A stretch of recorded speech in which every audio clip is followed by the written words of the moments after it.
Y voy a pedirle una vez más que se corran un poquitico aquí hacia el frente. Aquí hay sillas desocupados. Así, sin miedo. Mientras tanto, si trajo su Biblia, quiero pedirle por favor que abra en el libro de Ezequiel, capítulo 36, y vamos a leer el versículo 31, tomándolo como base para nuestro estudio del verdadero arrepentimiento. Hemos estado mirando algunos ingredientes de la naturaleza del arrepentimiento. Y vamos a mirar el quinto, que tiene que ver con el aborrecimiento por el pecado. Ya tiene Ezequiel 36, 31, Antiguo Testamento, las moscas, por si tiene alguna duda dónde encontrarlo. Si lo está buscando en Judas, pues ya se pasó. Dice de la siguiente manera: y os acordaréis de vuestros malos caminos y de vuestras obras que no fueron buenas. Y os avergonzaréis de vosotros mismos por vuestras iniquidades y por vuestras abominaciones. Puede tomar asiento.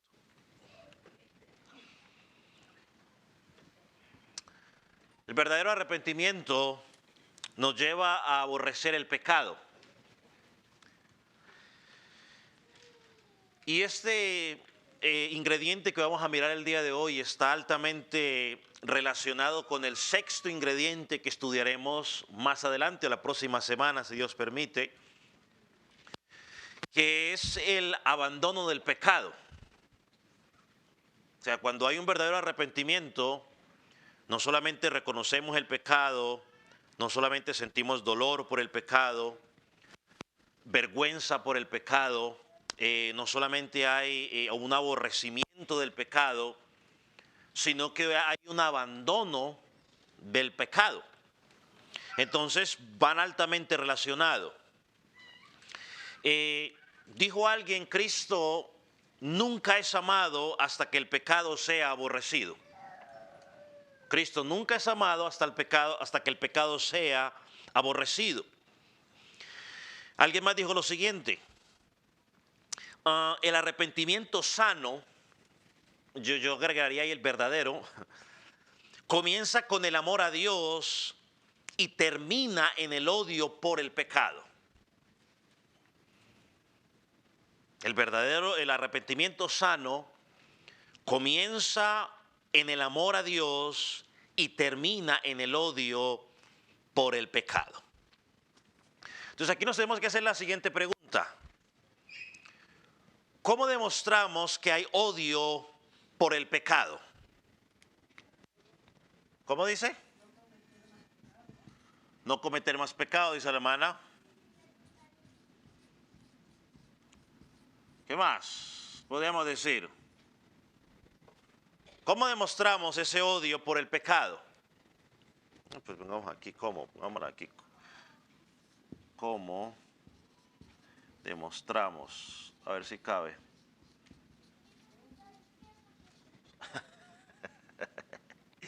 Odio por el pecado. Cerremos aquí, por si hay algún maestro de matemáticas, de español por ahí. ¿Cómo demostramos?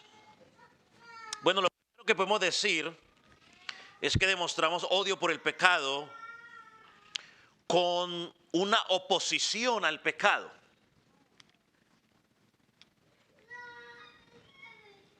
Una oposición al pecado. Entonces, cuando una persona se opone al pecado, no solo vemos que lo confiesa con su lengua, sino que en su corazón, es decir, su mente, su voluntad, detesta el pecado. Cuando nosotros hablamos de arrepentimiento o de metanoia, que es el cambio de mentalidad, cambio de sentimientos, cambio de afectos, el pecado que antes nos atraía, que antes nos gustaba, Ahora, ¿qué hacemos con él? Lo rechazamos. O sea, hay un entendimiento y ahora nosotros rechazamos ese pecado. Y una de las cosas que el apóstol Pablo, por ejemplo, dice en Romanos 7:15, no lo vamos a leer todo, pero vamos a con un fragmento de allí. Pablo dice, lo que aborrezco, eso hago. Hablando del pecado, lo que aborrezco o lo que odio, eso hago. Ahora, una de las cosas que Pablo deja claro en Romanos 7 es que Pablo no era libre del pecado. Ni usted ni yo tampoco somos libres. Pero en su voluntad estaba en contra del pecado. Entendía que eso no exaltaba a Dios y estaba en contra de ese pecado. Para lo que dice Salmo 119, 104. Salmo 119, versículo 104.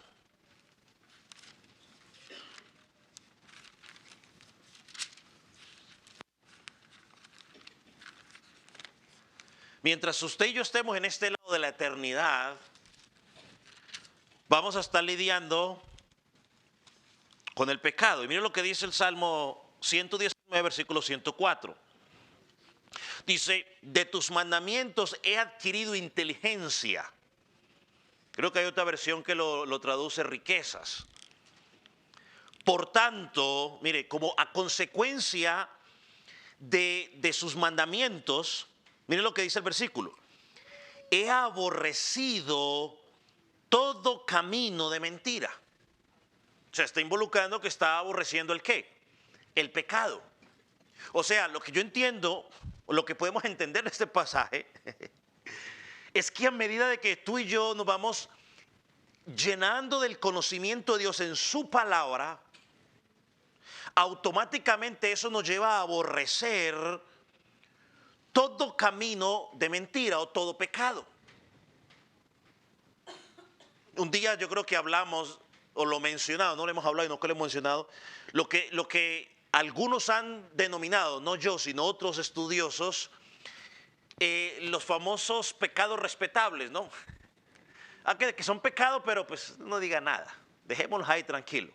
No, a medida de que nos metemos en Dios, vamos desarrollando un aborrecimiento por el pecado.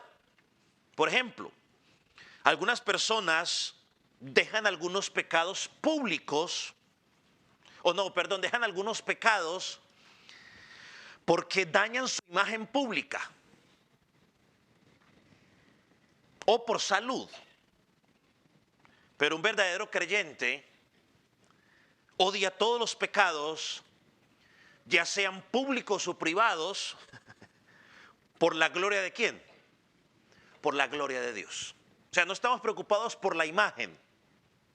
Estamos preocupados por honrar ¿a quién? A Dios. Y eso lo estudiamos ya días atrás. Vaya a Romanos 7:23.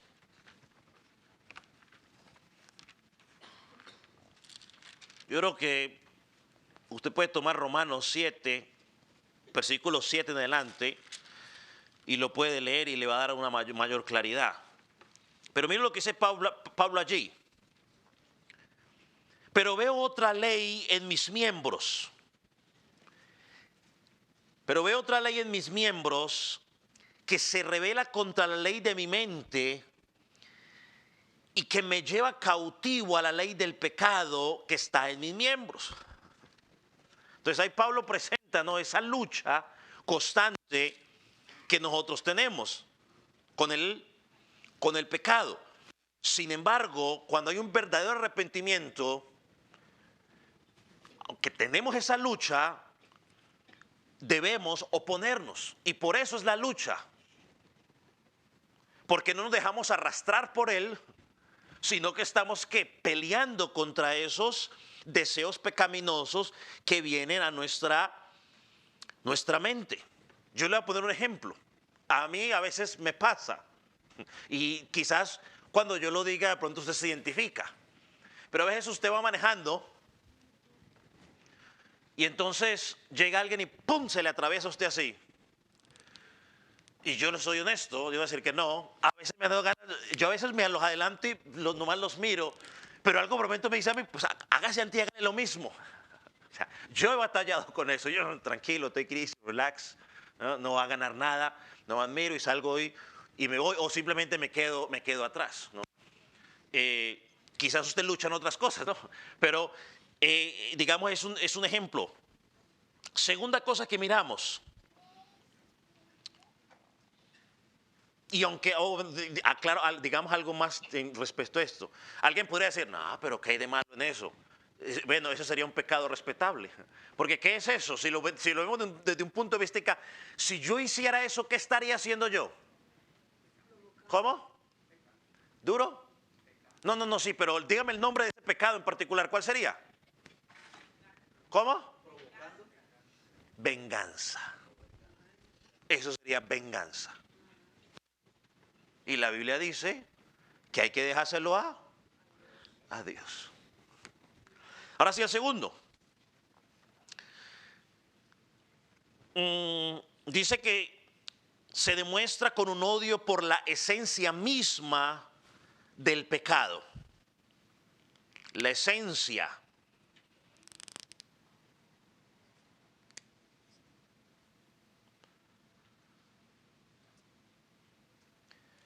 Un corazón santo detesta el pecado por su contaminación intrínseca. Es decir, cuando digo intrínseca es que es algo que le pertenece al pecado en sí, o su naturaleza, mejor usemos este término, por su naturaleza. El pecado deja una mancha en nuestras vidas.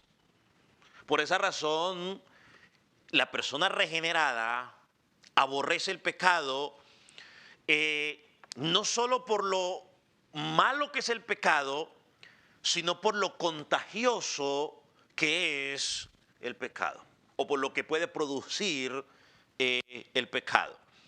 Tercero, ¿cómo demostramos odio por el pecado?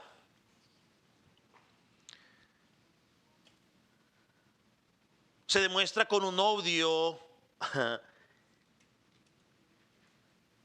implacable, es decir, un odio que nunca será reconciliado. Es como el agua y el aceite, nunca se pueden mezclar.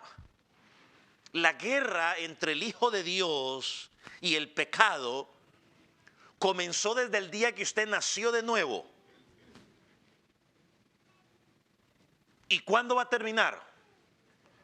Cuando usted cierre los ojos en esta tierra. Mientras tanto va a haber una guerra desde ese día hasta que usted y yo muramos. Es como describe la guerra de dos príncipes en la Escritura, allá en el primer libro de Reyes, capítulo 14, versículo 30. 14:30. Donde dice, y hubo guerra entre Roboán y Jeroboán, y dice, todos los días. O sea, una guerra constante. Entonces, hermano, el odio por el pecado es implacable, o sea, es constante. No es que hoy sí, mañana no. No es que lo que me conviene lo odio y lo que no me conviene, pues no lo odio. No, es constante. Solo terminará esa guerra cuando, una vez más, muramos. En cuarto lugar, ¿cómo demostramos odio por el pecado? Con una oposición al pecado de los demás. Y escúcheme por favor porque es importante. Donde hay un odio verdadero por el pecado, no solo nos oponemos al pecado que hay en nosotros o que nosotros cometemos, sino también al pecado de los demás. O sea, ¿qué es oponerse al pecado de los demás? Muy fácil. No andamos tapándole el pecado a otros. Y cuando es necesario, confrontamos a esa persona por andar en pecado. Yo un día hablaba con alguien Y esa persona me dijo, no, es que yo no puedo decir. Y le dije, pero es que si tú sabes la verdad, di la verdad. No, porque es mi buen amigo. Y yo prometí que no iba a decir nada. Le estaba tapando el pecado. No podemos tapar el pecado. Nosotros amamos, no estamos en contra de ningún tipo de persona, pero no participamos ni aceptamos su estilo de vida pecaminoso.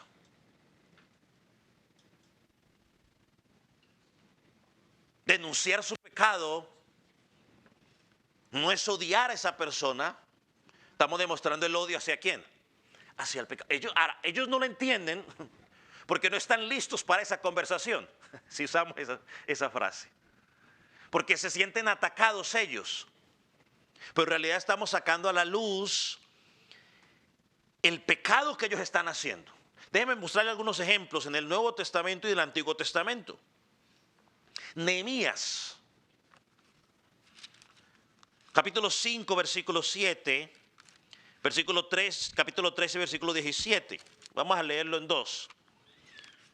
Nehemías 5, 7.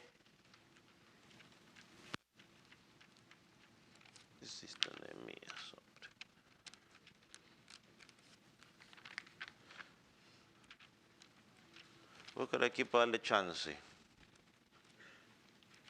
¿No tiene? Dice, porque aquí vemos a Nehemías reprendiendo a los nobles por su osura y la profanación del día de reposo. Miren lo que dice. Después de pensarlo bien, denuncié a esos nobles y a los funcionarios y les dije, ustedes perjudican a sus propios parientes al cobrar intereses cuando les piden dinero prestado. Entonces convoqué a una reunión pública para tratar el problema. ¿Cómo lo hizo? Público.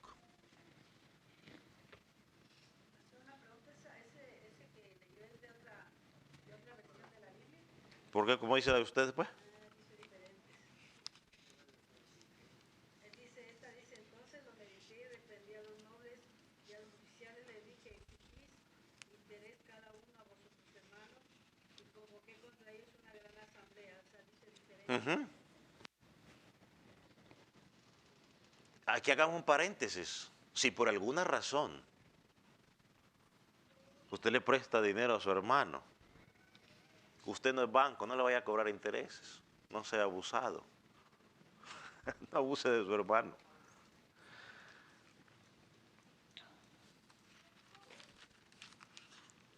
¿Por qué no? Falta. El otro, ¿cómo dice?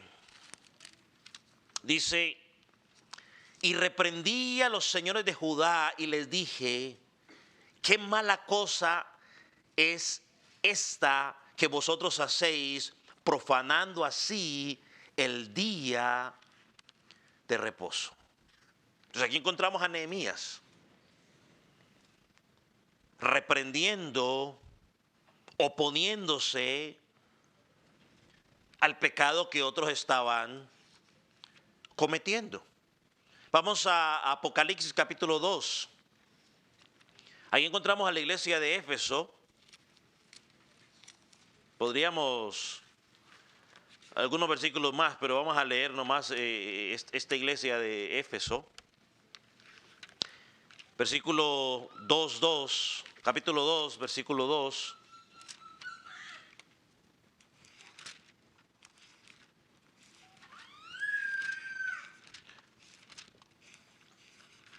Que dice,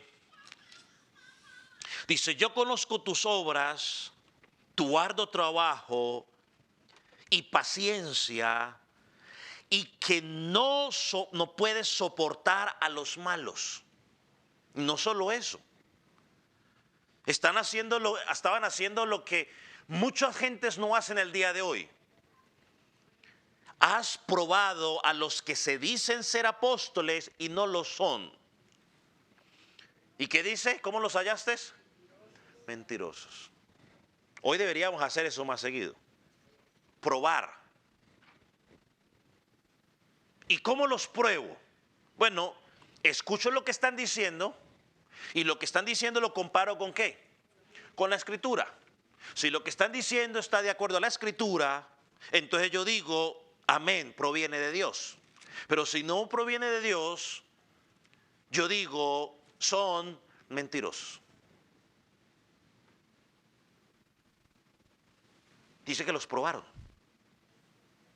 Dice que no soportan a los malos, o sea, porque practican el pecado. Miramos otro ejemplo. De un apóstol hablando a otro apóstol. El apóstol, yo creo que usted conoce la historia, ¿no? Un verdadero apóstol hablando a un verdadero apóstol. Gálatas 2, 11 y 14.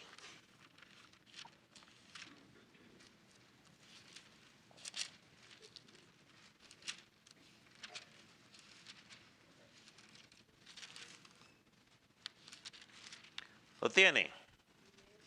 Dice, pero cuando vi que no andaba rectamente conforme a la verdad del Evangelio, dije a Pedro, en secreto lo llamé a la esquina para que nadie se diera cuenta de lo que estaba diciendo.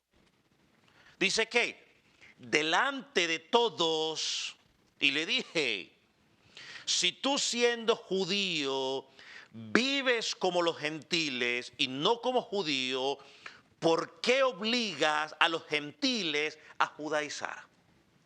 Y si usted sigue leyendo, dice el versículo 15, y Pablo contestó, y Pedro contestó, no me digas nada porque soy el apóstol Pablo, el apóstol Pedro. No manches mis vestiduras, apóstol Pablo. Si usted sigue leyendo, bueno, no en el pasaje, sino en la escritura, Pedro no se llenó de resentimiento con Pablo, sino que luego en sus cartas habla del apóstol Pablo como su hermano y hace referencia a sus escritos. Pero Pablo identificó que Pedro estaba andando con hipocresía y le llamó la atención. ¿Era falta de amor o era amor? ¿Era que Pablo se creía mejor? No, de ninguna manera. Simplemente que hay momentos en los cuales es necesario llamar la atención, oponernos al pecado de los demás. Y si somos hermanos en Cristo, si yo veo a mi hermano actuando de una forma incorrecta, la mejor forma de yo demostrar amor hacia él es acercarme con la escritura y decirle, hermano, estás actuando mal por esto, por esto, por esto, corrígelo. Por ejemplo, otro ejemplo que vemos a Cristo Jesús. Cuando entró en el templo, ¿recuerdan? El templo lo habían convertido en un lugar de intercambio de 20 y tanta cosa. Y Jesús entró y los felicitó a todos, ¿cierto? ¿Qué dice Juan capítulo 2, versículo 15? Dice que, voy a dar oportunidad pues para que busque, para que lo lea conmigo.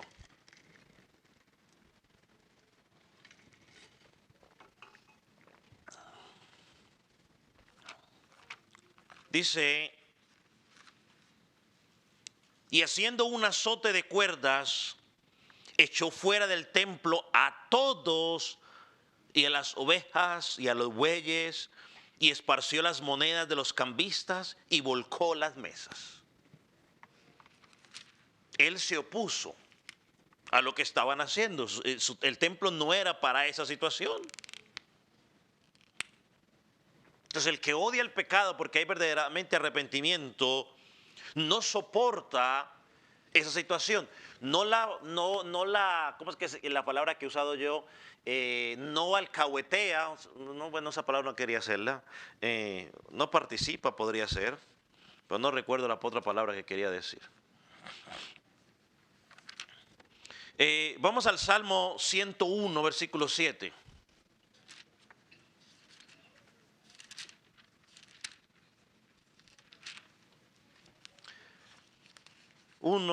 101, 7.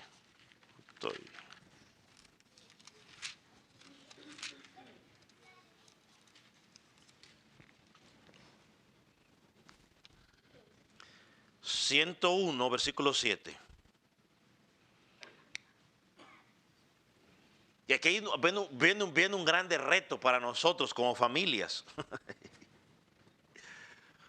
Uno piensa dos veces para leerlo, pero pues toca que leerlo. No habitará dentro de mi casa el que hace fraude, el que habla mentiras, no se afirmará delante de mis ojos. No sé, ahorita pensaba yo en Josué cuando le dijo al pueblo, ustedes hagan lo que quieran, pero yo y mi casa serviremos a Jehová.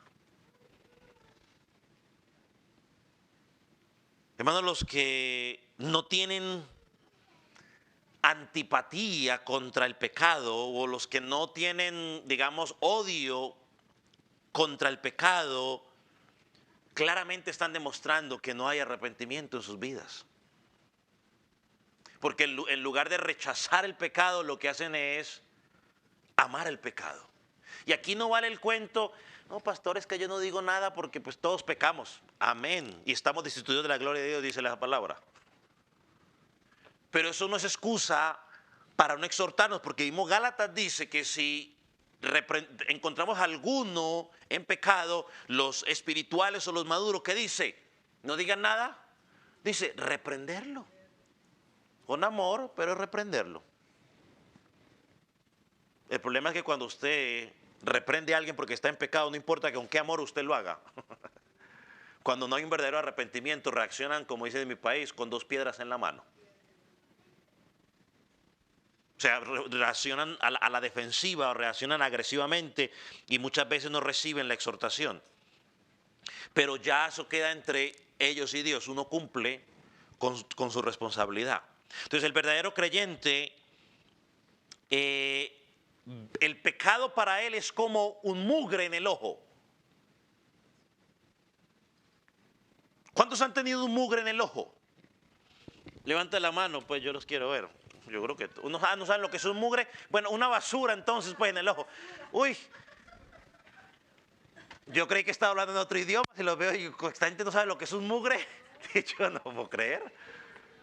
¿No saben lo que es un mugre ustedes?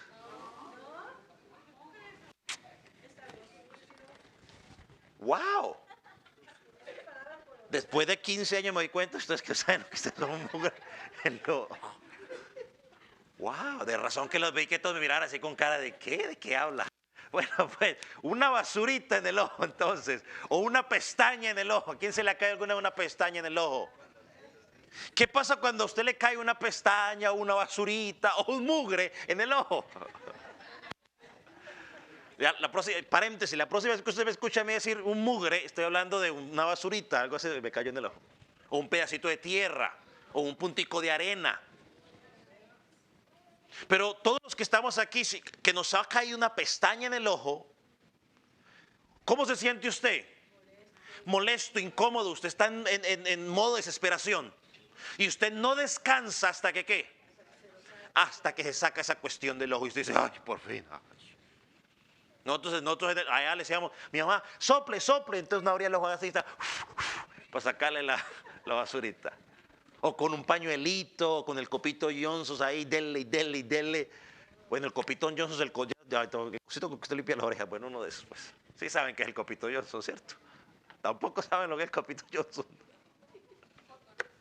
Cotonete, entonces. Ay, no, güey. Va a tener que hacer un día, estos son... Bueno, entonces, le fastidia, uno no está tranquilo. Pero el impío, el pecado para él es como una corona en la cabeza. Él camina tranquilo, hace alarde por donde quiera que va. Para él eso es un triunfo. Mire lo que el profeta Jeremías dijo a Judá por romper el pacto que tenían con el Señor. Jeremías 11, 14 y 15. Voy a aprender algo nuevo. Y usted también, yo creo que se le hizo una arruguita en el cerebro, dicen por ahí. aprendió lo que significa mugre. Y yo también aprendí que usted no sabía. Que yo cuántas veces he usado esa palabra yo aquí, convencido de que sabían. Yo creo que solo me entendieron los colombianos. Entonces. 14, que dije 11, 14, ¿lo tiene?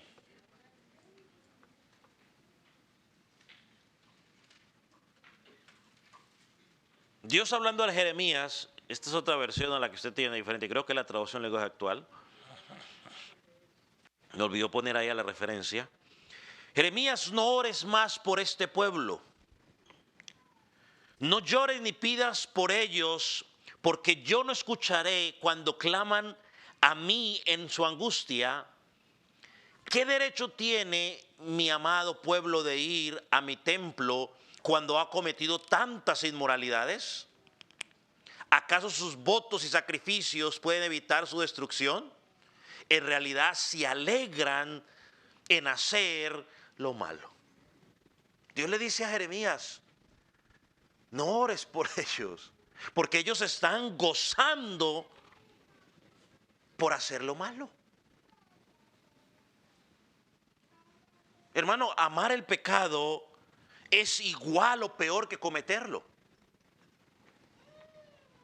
Yo entiendo y yo espero que esto no lo usemos como una justificación para el pecado. O el pastor lo dijo desde allá, porque a veces usamos eso para justificarlo. Pero yo entiendo que un creyente verdadero en algún momento puede encontrarse una acción pecaminosa sin darse cuenta. Pero amar el pecado expresa una condición mucho más seria. O sea, amar el pecado es que usted se deleita en ¿qué? En hacerlo. A mí me encanta lo que dijo, por ejemplo, el cerdo o el marrano o el cochino. Una de las características de ese animal es que le gusta revolcarse en el lodo. Él disfruta. Usted puede sacar un marranito, un cochinito de esos, y usted lo puede bañar, perfumar. Apenas él tenga la oportunidad y vea un charco, un pantano, o un agua con lodo, con tierra, lodo, se va a tirar a revolcarse. Y una de las frases que dijo Spurgeon, creo que la tengo ahí al frente para usted, dice, una oveja puede caer en el lodo, pero solo los cerdos se revuelcan en él. Una oveja puede caer en el lodo, pero solo los cerdos se revuelcan en él.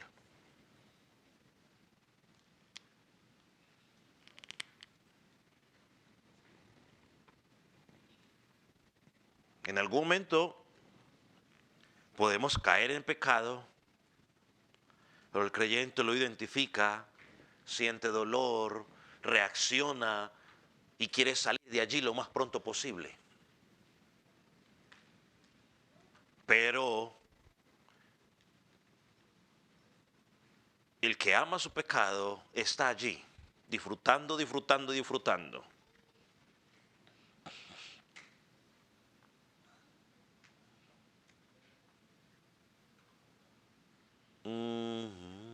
Una pregunta más para irnos en esta línea.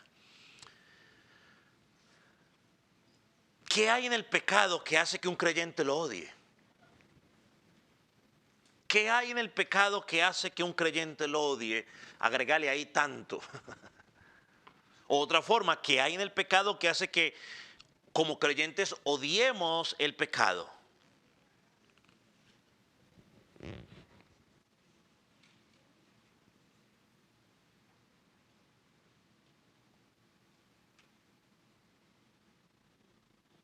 Por ejemplo, vamos a Romanos 7:13. Porque el apóstol allí creo que nos da por lo menos una primera razón por la cual. Romanos 7:13 dice,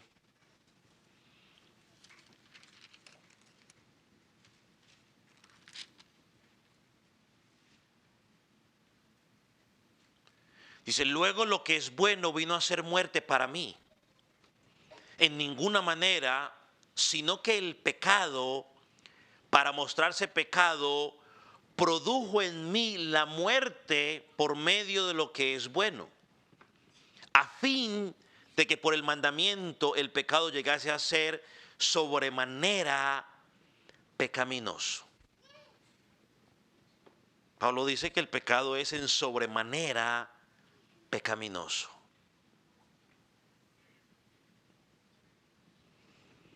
Y podríamos entender por qué debe ser tan odiado por nosotros si consideramos el origen del pecado. ¿Dónde lo pongo aquí? El origen.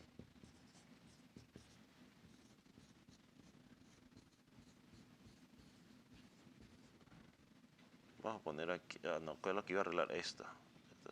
No, pues sí, es la G, ya le iba a poner. Sí, origen. El origen del pecado. Es decir, ¿de dónde proviene? Vaya Juan, primera de Juan 8:31.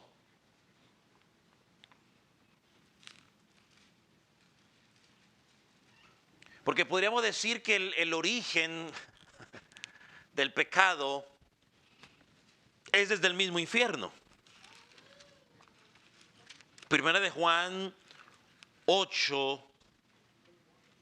No, primera de Juan 8 no tiene que ser Juan. Porque primera de Juan primera de Juan no tiene 8.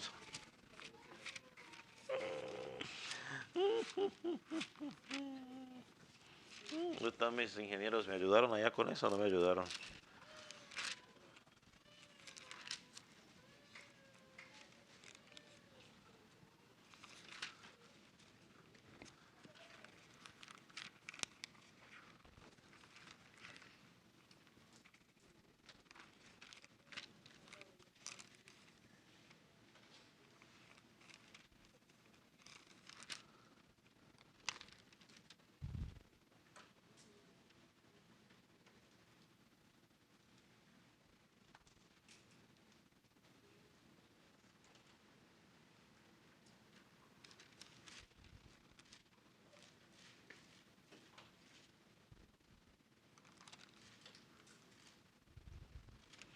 Es primera de Juan 3:8. Está al revés.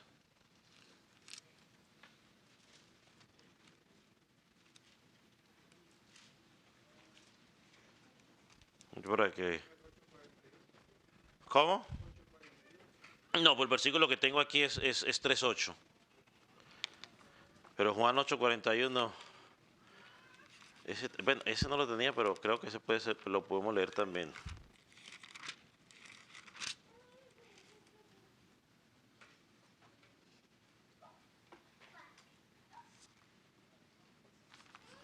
Ok, lo tiene Juan, primera de Juan 3:8.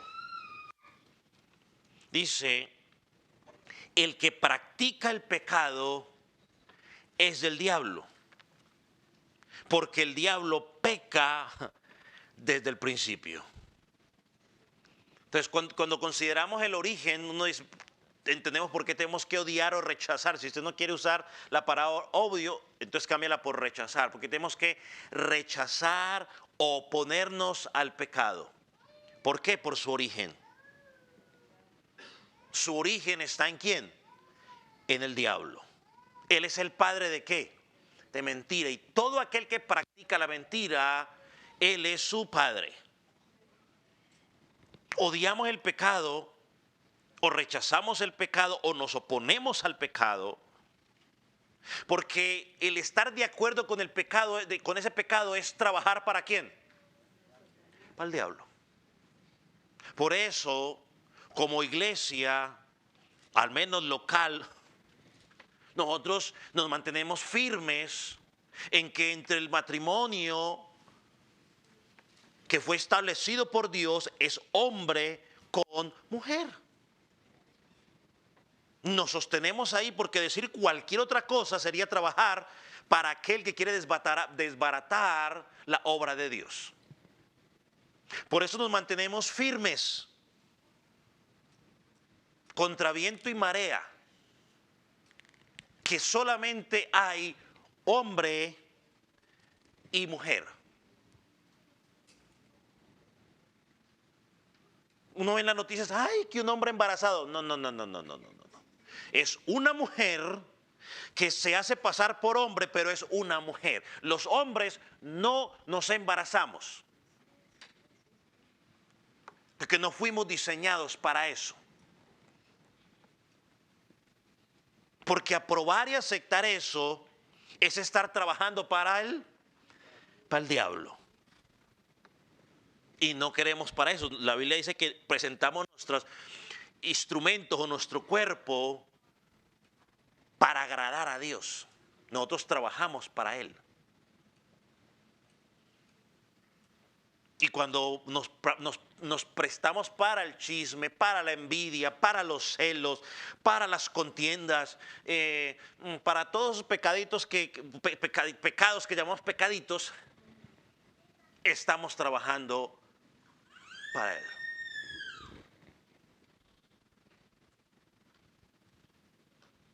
Y si un creyente dice que es creyente, bueno, mejor no me meto ahí, sigamos aquí. Segundo lugar, consideremos la naturaleza del pecado. Hace un rato la mencionamos, pero vamos a mirar un poco más. Mire cómo la Biblia describe el pecado. En primer lugar, el pecado deshonra a Dios. Es decir, le roba la gloria a Dios. Va en contra de la naturaleza de Dios. Romanos 2:23 dice, tú que te jactas de la ley, con infracción de la ley deshonras a Dios. O sea, cada vez que tú y yo pecamos, estamos deshonrando a Dios. Pero miren lo serio que es. Estamos deshonrando a Él, estamos pecando contra Él.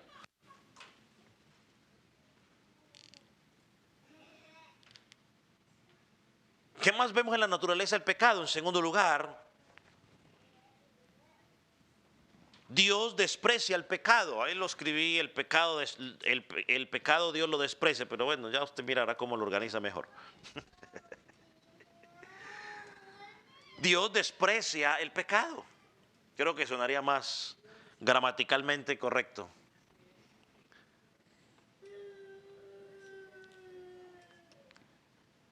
Primera de Samuel 2:30.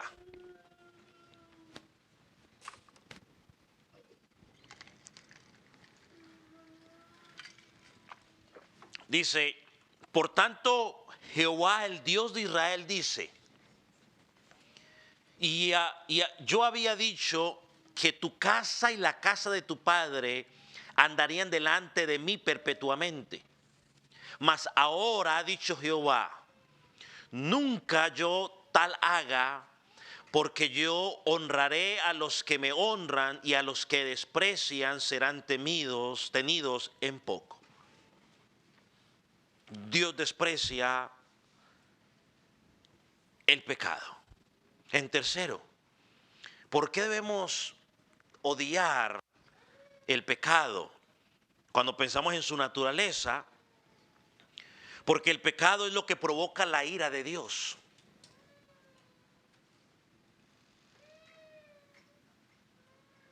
Ezequiel 16:43. Miren lo que dice.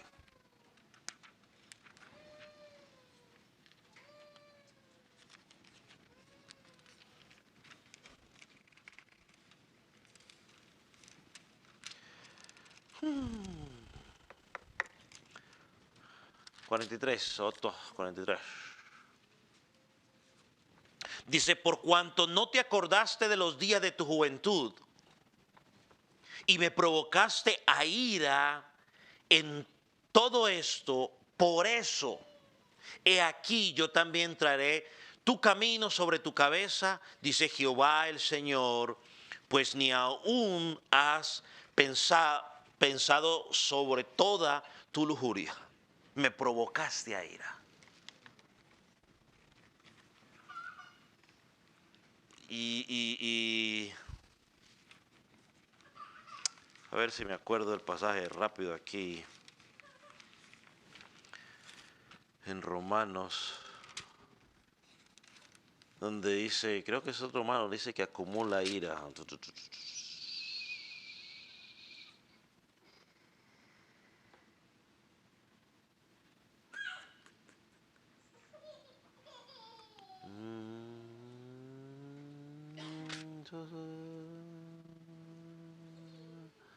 No va a caer de viento.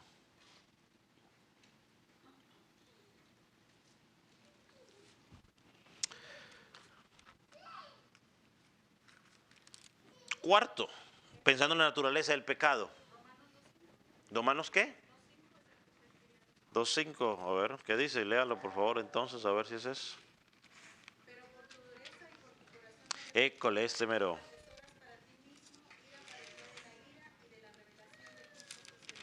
There we go.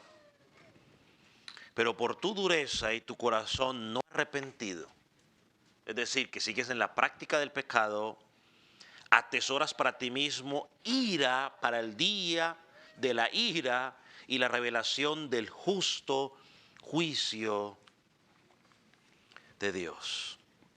¿Por qué debemos rechazar el pecado? Porque provoca la ira de Dios.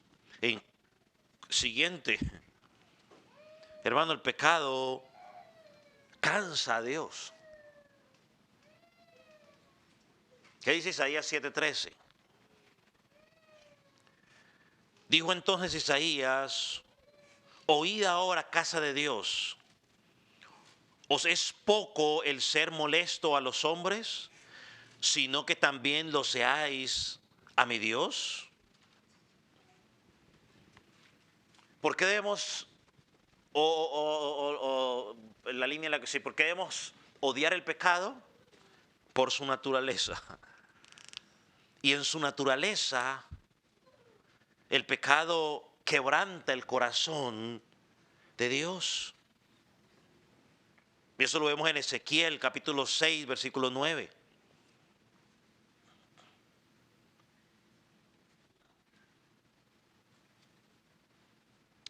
Ezequiel 6:9.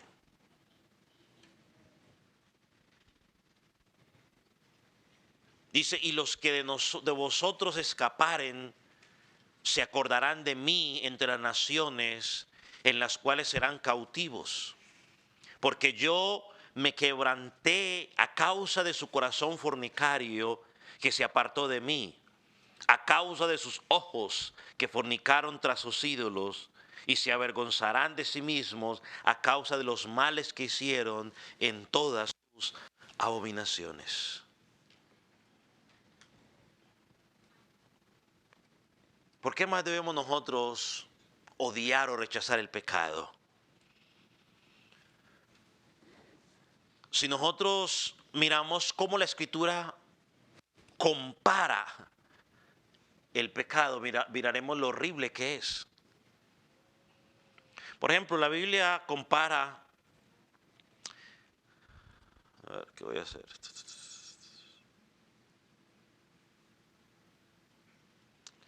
¿Sabe qué? Ese lo voy a dejar para la próxima semana. Lo dejamos para la próxima semana, dejémoslo por ahí. Ahí me acuerdo dónde estoy, tercer lugar. Vamos a dejarlo ahí por hoy.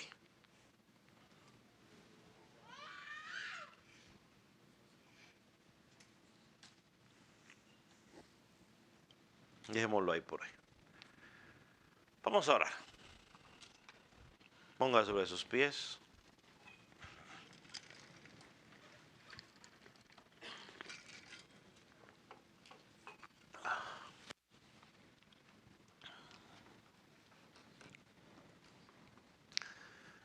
Padre, te damos gracias una vez más por la oportunidad de estudiar tu palabra.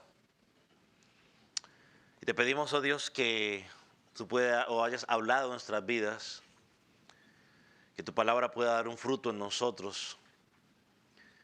Señor, y que aquellos que estamos en ti podamos examinar nuestra vida a la luz de estas verdades. Señor, y que entendamos que estamos en ti y aunque tenemos una lucha constante contra el pecado, Señor, hay un grado de responsabilidad en lo que tenemos que hacer. Señor, pedimos que tú nos ayudes, que tú nos dé la fuerza para poder hacerlo. En el nombre de Jesús. Amén. ¿Puede tomar asiento? Vamos a tener un tiempo de oración. No sé si alguien tenga alguna petición en particular por la cual quiere que oremos.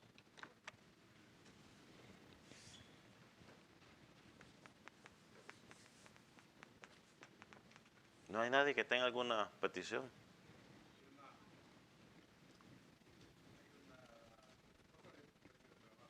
Ok.